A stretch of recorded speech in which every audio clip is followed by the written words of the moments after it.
Welcome to the Fantasy Football Prophet podcast, hosted by Craig Phillips and Jeff Torrey. Visit us at fantasyfootballprophet.com. And now your hosts, Craig and Jeff. Welcome everyone to the Fantasy Football Prophet podcast. I'm Craig Phillips. I have a solo show for you today. Jeff's on vacation actually, which is kind of bad timing for him, as some of the players that he's talked about a lot and been huge fans of and talked up on the podcast, mainly Kirk Cousins and Jordan Howard, actually showed up today and put together some great performances, and Jeff's not even here to talk about it. So I'll bring up some of those players, talk about those performances. There's a lot of good performances today, a lot of surprising ones, and then there's a few that are just players had great matchups, teams that had great matchups, and just did absolutely nothing with them. So I'm going to go through all of the top moments of the week and some of the worst moments of the week here. But make sure you go check us out on Twitter at the FF Prophet. We're on Instagram at Fantasy Football Prophet. The website's fantasyfootballprophet.com. You can go there, listen to all the old podcasts. We have our ranks up there every week, waiver editions, all of that good stuff. So how about we get into some of the games here? How about we just go over the game that just ended here, the Sunday night game. Talk about Redskins and Raiders, which was just a surprise. Everyone kind of came in thinking probably the Raiders are going to, most likely win this game, or at least it's going to be competitive, but the Redskins just dominated this entire game. They had no Rob Kelly out there. That didn't matter. It was all Chris Thompson, really, catching the ball 6 times for 150 yards and a touchdown. He ran it another 8 times for 38 yards. I mean, just a huge game for Thompson. But then Cousins, 25 for 30 for 365 and 3 touchdowns. He really bounced back after those first 2 weeks where he just was just not looking like himself from last year, and just showed everyone why he was a top 10 fantasy quarterback, pick this year, and just really rewarded everybody. But none of the passes aren't going to Terrell Pryor. Only 2 catches for 19 yards. So people that rated Terrell Pryor as a top 15 wide receiver coming into the season are just not getting anything from that. And it's very disappointing. It's really went all to Chris Thompson tonight. Crowder had about 52 yards. Vernon Davis got 58 yards and a touchdown. Really isn't much else there. It was pretty much Cousins and Thompson, but the Redskins still dominated. Oakland just did not look good tonight. Carr only threw for 118 yards. Lynch ran for 18. And then the 2 big receivers, Crabtree and Cooper, combined 2 catches for 13 yards. Just a terrible game for them. Crabtree actually left later in the game with, looks like maybe a rib injury, chest injury. Don't really have any word on that yet, so it didn't look good. But I think it's just a one game for the Redskins, or for the Raiders. Going on the road, cross country, just never seems to turn out right. They'll be back. It's just terrible performance from them. They probably let down quite a bit of fantasy owners. I think Jared Cook was their high scorer for the game with 10.3. You're just not going to get it done with that. All right, some of the other games. How about one of the other later games here? Green Bay came back and beat Cincinnati 27-24 at overtime. Rodgers got his 30.8 points like he normally does. Jordy came back from the injury with a great performance there. He had, 6 catches, 52 yards, but caught the 2 touchdowns, which are huge. Geronimo Allison, another guy that we've talked about randomly on this show, waiting to see if he could ever do anything. He stepped up into the spot without Randall Cobb there, caught 6 balls for 122 yards. A lot of it there on that long pass there in overtime to set up the game winner for the Packers. Ty Montgomery really didn't get much going today. Only 35 yards on the ground, 15 yards receiving, no touchdowns. This is probably the lowest he'll get. I can see him. He's going to be better than this. But then Cincinnati, they did play better. They just couldn't finish off the game. Dalton looked better. Still not great, but he threw 2 touchdowns, no picks. Mixon's definitely the one getting most of the work now. He had 18 carries. Didn't do a lot with it, 62 yards. He did catch 3 balls for 39 yards. So if you played him, he was definitely a good play, 10 points. It's solid play there for you. And A.J. Green did step back up. He had 10 catches, 111 yards, and a touchdown. And I saw a lot of people this week asking me about A.J. Green trades. Should I get rid of him? No, you're not going to get rid of somebody like A.J. Green. He's just way too good. And he's gonna have these weeks. He's going to have more of these, and he's going to have down weeks. And we've seen enough history between Dalton and Green to know that they're going to be good at some point. At least Green's going to be good. I really don't think Andy Dalton's a great quarterback in the NFL, but at the very least, A.J. Green's going to get his numbers and keep it up. There was no Tyler Eifert today, so that didn't.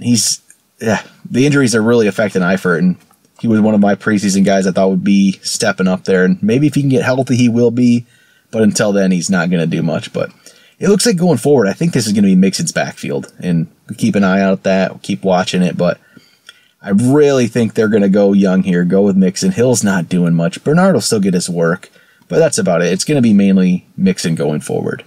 How about more of these surprise games today? The Jets and the Dolphins. Jay Ajayi, I ranked him third for the week. Jeff ranked him right up there as well. Everyone expected a huge game from Ajayi going against the Jets, and it just, I don't even know what happened. 20-6, the Jets take the win. And the 6 points didn't even come until the end of the game. The very last play of the game, Cutler threw a little 3-yard pass to Parker for the touchdown there. Ajayi, he came into the game questionable with the knee injury, so I don't know if that affected him. But 11 carries for 16 yards. It's just a terrible, terrible outing, which is just really surprising after last week's good game. So I don't know if there's more to this knee injury. It's hard to say. I guess we'll have to watch injury reports of the week, see how he's practicing. But this is, you would think Ajayi was going to be a pretty safe player, pretty low floor, or pretty high floor. I mean, and 16 yards, so 1.6 points there. Well, you got the 9 receiving, so 2.5 points.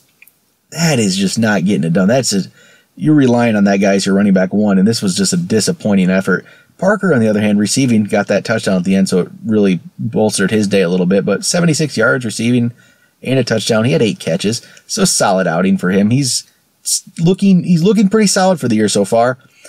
If he can keep this up, it'd be nice. I'm not sure if this offense can't get going, it's going to be difficult. Landry had his 6 catches, 48 yards. That's about the lowest Landry will probably get.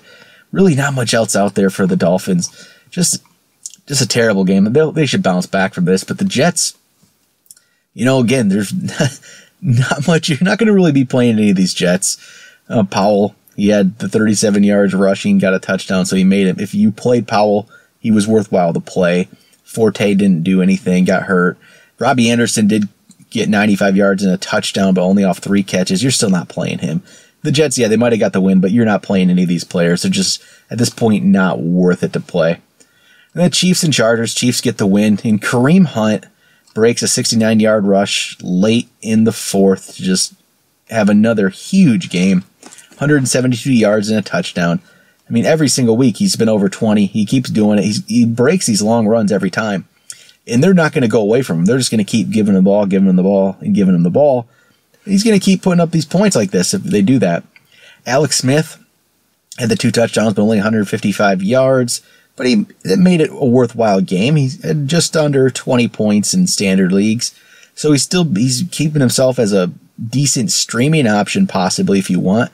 But this is about the Alex Smith you'd expect is going to be more about this 18, 19, 20-point range, which it's fine. It's just maybe, you can probably do better than that. Tyreek Hill bounced back a little bit, 77 yards receiving and a touchdown. He carried the ball 3 times, only got 13 yards out of it, but decent outing again. If you played him, you're definitely happy with the output.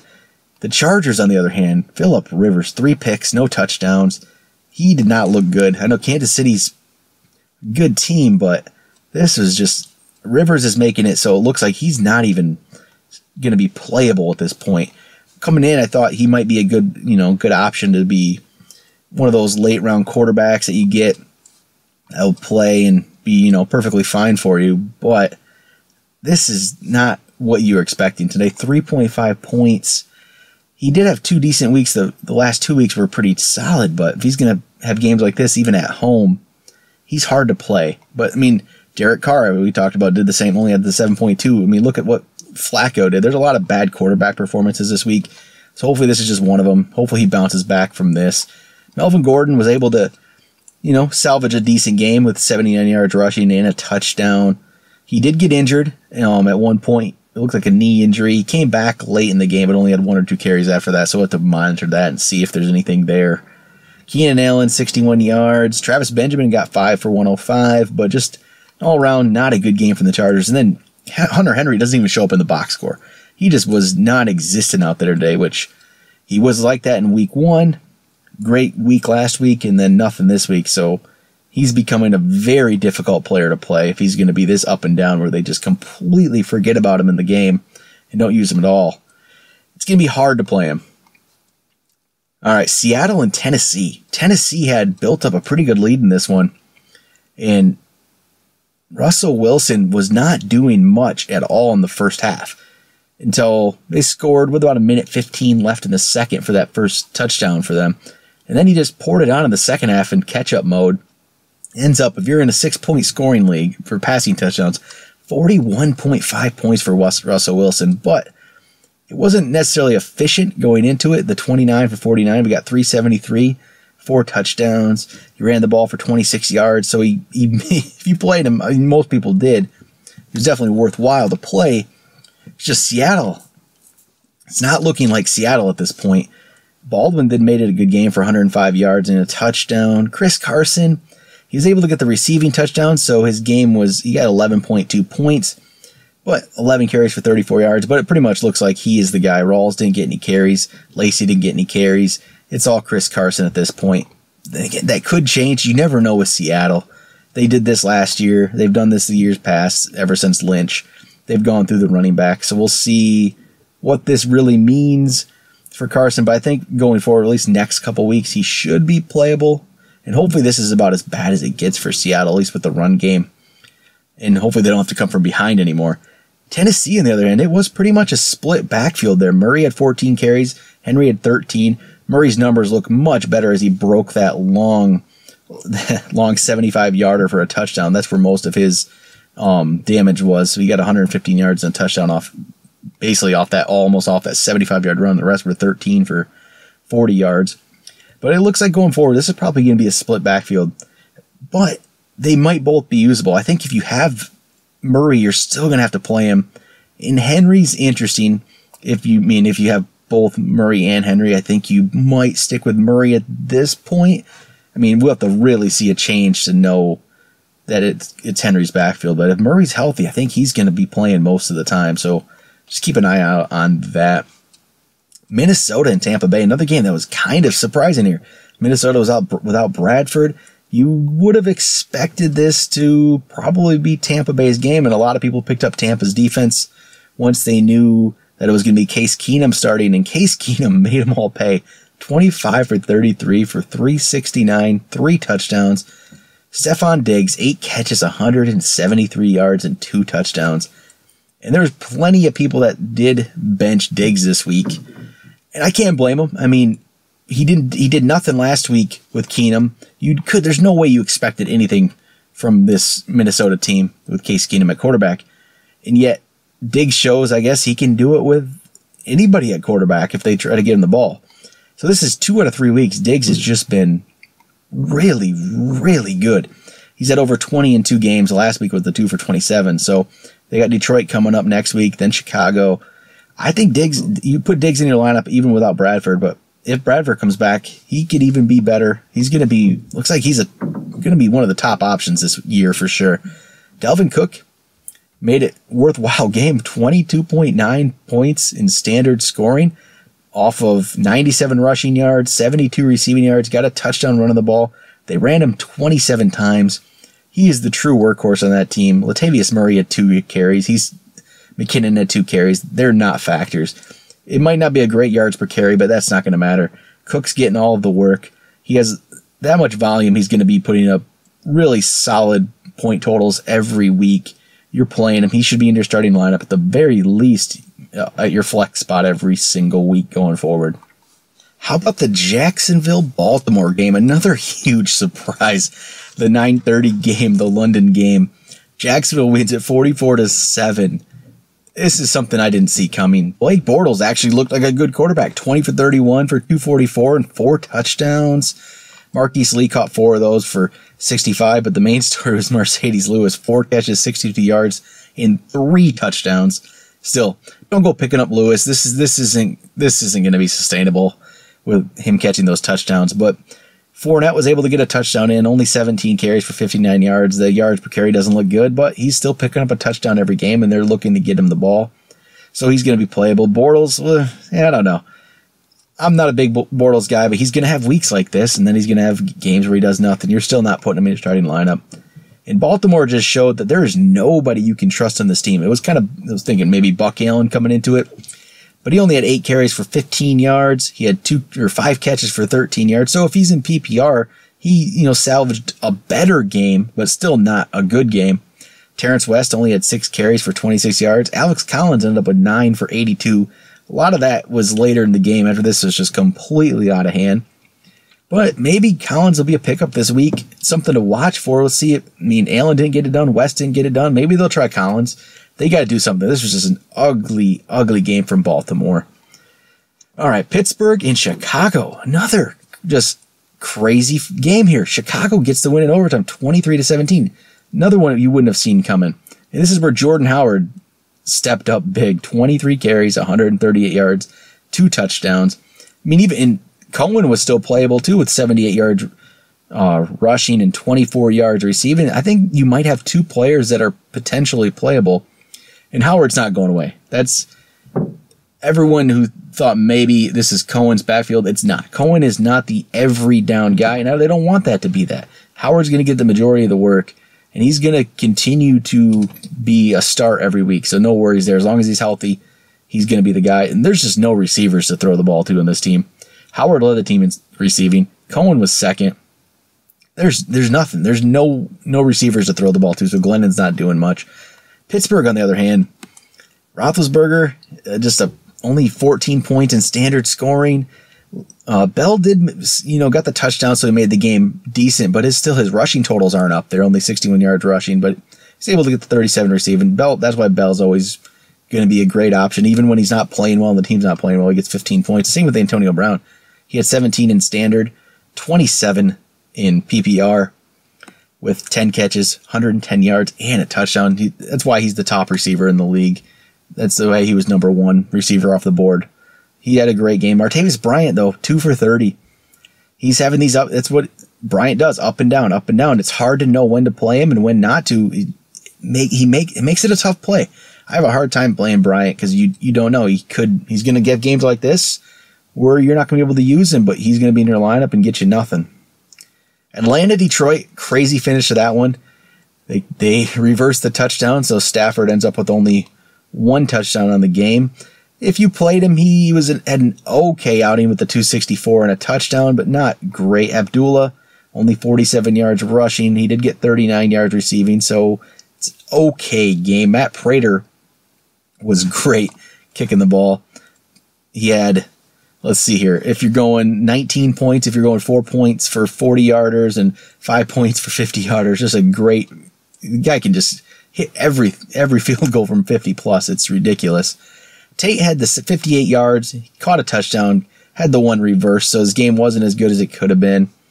On the Atlanta side, Freeman, 106 yards rushing, got a touchdown, 32 yards receiving, so great game there. Matt Ryan threw 3 picks, so it hurt his game with the 294 and 2 touchdowns. Coleman had, 89 total yards, so pretty solid outing there.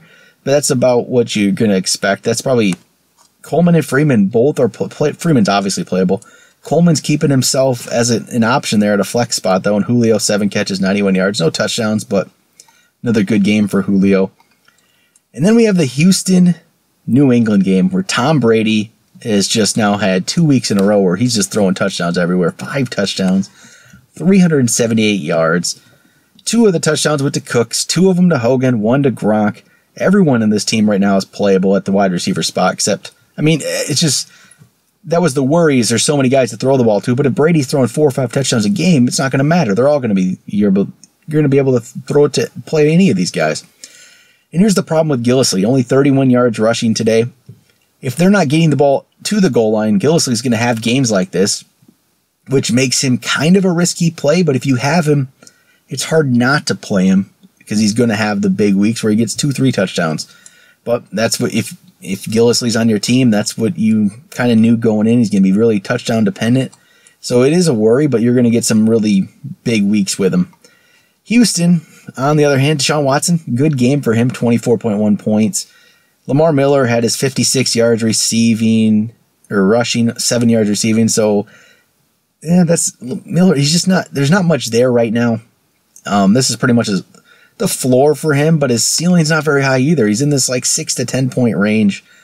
Hopkins got 76 yards receiving off 7 catches. So, I mean, the offense today was kind of Deshaun Watson, kept him in it, but nobody else really had a great game. So it's kind of disappointing. New Orleans, Carolina. This was supposed to be a good matchup for Cam Newton, and it just didn't happen. And if Cam Newton's not going to have a good matchup against the Saints with a beat-up secondary, I just think Cam Newton is pretty much droppable at this point. He had 167 yards passing, 3 picks, no touchdowns. He did get the touchdown running the ball off 16 yards, so that made it so his point total didn't absolutely kill you. He only had 8.3, but at this point, Cam Newton's droppable. You can drop him and not really worry about it. I mean, yeah, he's going to probably have some bounce back weeks, but this is bad. You can't be putting him in your lineup every week. I would just, if you feel like you need to drop Newton, I'd go right ahead at this point. Jonathan Stewart had the 57 yards rushing. McCaffrey only had 16 yards rushing, but 101 yards receiving, so he did pretty well. Our Funchess 4 for 58. Benjamin went down with an injury. We'll have to wait and see what the injury is and how long he's going to be out.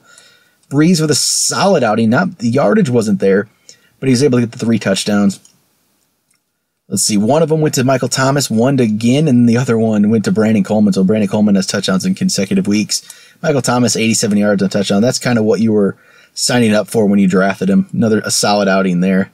The run game, it was kind of Ingram today. Peterson got 9. Ingram had 14 for 56. Peterson had 33. But Kamara's the one with the touchdown, only off 2 rushes for 37. So it's just still committee there. You can't really trust any of those guys at this point. Cleveland, Indianapolis. Cleveland, this was a shock to see. Jacoby Brissett, 259 yards passing, got a touchdown.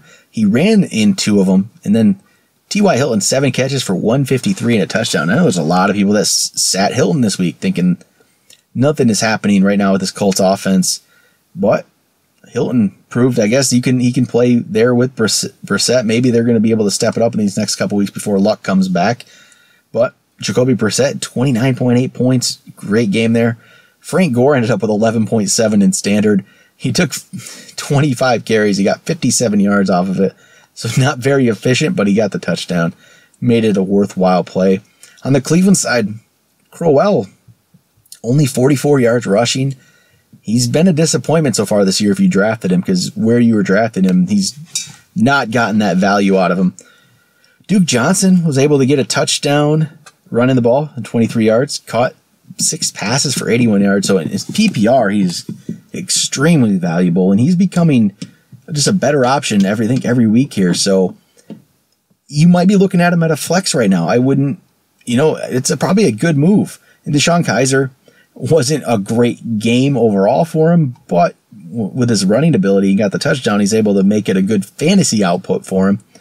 Maybe he'll turn that around. The 3 picks weren't good, but if you played him, he was actually a good play. He's probably going to have weeks like this as well. All right, 2 more games to wrap up the Sunday recap. We have Denver and Buffalo. I mean, again, this is another game where you would have expected Denver to go in there and get the win, but no, it's Buffalo 26-16. But LaShawn McCoy, 14 carries for 21 yards, follows up last week's outing. That is 2 very poor rushing games in a row for McCoy, but this one you can maybe chalk up to the Denver defense. He did get 48 yards receiving, though, to make it, so he wasn't, didn't end up with 2 points. He got you 6.9, so it was a decent game. Tyrod Taylor was 20 for 26 for 213 and 2 touchdowns, threw him to Clay and to Andre Holmes. There really wasn't anybody other than, if you played Taylor, he had an okay outing. Denver side, C.J. Anderson, 8 carries for 36 yards, 2 catches for 7 yards. So following up last week, you were expecting big things from Anderson. It didn't happen. Jamal Charles was actually the better back today, 9 carries, 56 yards, and a touchdown. I don't know, maybe there's going to be a committee there. Maybe Charles is looking better and better. Anderson didn't look good. It's something to watch for. CJ Anderson owners don't like to hear that, but it's very possible this could be more of a split backfield. Trevor Siemian came back down to earth, 259 yards, no touchdowns, 2 picks. I know he jumped up the ranks for some people. Jeff, I think, put him top 10 this week. Didn't really work out, so he's got to be cautious. It's still Trevor Siemian. He's going to have some good weeks, but he's going to have weeks like this. Demaryius Thomas was able to have a decent outing, though. 6 catches, 98 yards. Sanders, 7 for 75. So if you played those guys, especially in PPR, didn't have terrible games. Not what you really would have wanted, though. All right, final game to go over. Philadelphia and the Giants. Finally, the Giants offense got going a little bit. Eli threw for 336 and 3 touchdowns, but he still had the 2 picks. Odell was able to catch 2 of those touchdowns for 79 yards, so the yardage really wasn't there. But he had the 9 catches, 2 touchdowns, so he had a great game that way. Sterling Shepard, 7 for 133 and a touchdown. Great game. Brandon Marshall finally showed up a little bit here. 8 catches for 66 yards. So those 3 receivers all had solid games, but it's still Philadelphia to get the win because New York's running game is just not there. Perkins, 9 for 22. Darkwa, 7 for 22. Just nothing there at all for those guys. On the other side, Wentz went 21 for 31 for 176 and a touchdown. So he didn't have quite the games he's been putting up. But the run game here was interesting. Smallwood was able to get 12 carries for 71 yards after doing nothing the last couple games. And Blunt, after not even getting a carry last week, had 12 for 67 and a touchdown. But I bet you there's probably not many people out there playing him. This is an interesting backfield. I just don't know what to think. Sproles looks like he went down with a broken arm, so it is going to be either Smallwood or Blunt coming up here, unless they're going to go with Clement, and he had a touchdown off 6 carries. There's too much of a committee here to really trust any of these guys till you see a little more coming up. Ertz was able to get 55 yards and a touchdown off 8 receptions, so another good game for Zach Ertz. Alshon only 4 for 56. Just nothing there for him today, but Philly gets the win. All right, before we get going for tonight's show, just going to run down some of the injuries that were out there today. Talked about Michael Crabtree. He had a chest injury, rib injury, something like that. We don't really know yet. He left the game there for Oakland. Samaje Perine left the game with a hand injury, wrist injury for the Redskins. He wasn't playing really well before that, but he was knocked out of the game with that. Melvin Gordon, we talked about knee injury. He was able to come back. We'll have to see if there's anything more with that. Doug Baldwin left with a groin injury in the 4th quarter and didn't come back. Hopefully there's nothing serious there, but after the game, Pete Carroll said the severity of the injury is unknown at this point. So, again, something more to watch for. Kelvin Benjamin left during the 1st quarter of the Panthers game. Bent his left leg back awkwardly. Didn't come back, so we'll have to wait and see on that one. If he's going to be out for a bit, I mean, I can't recommend Funchess. I mean, without Olsen, without Benjamin, with Cam Newton playing this poorly, it's just, you can just kind of stay away basically from anybody but McCaffrey, maybe.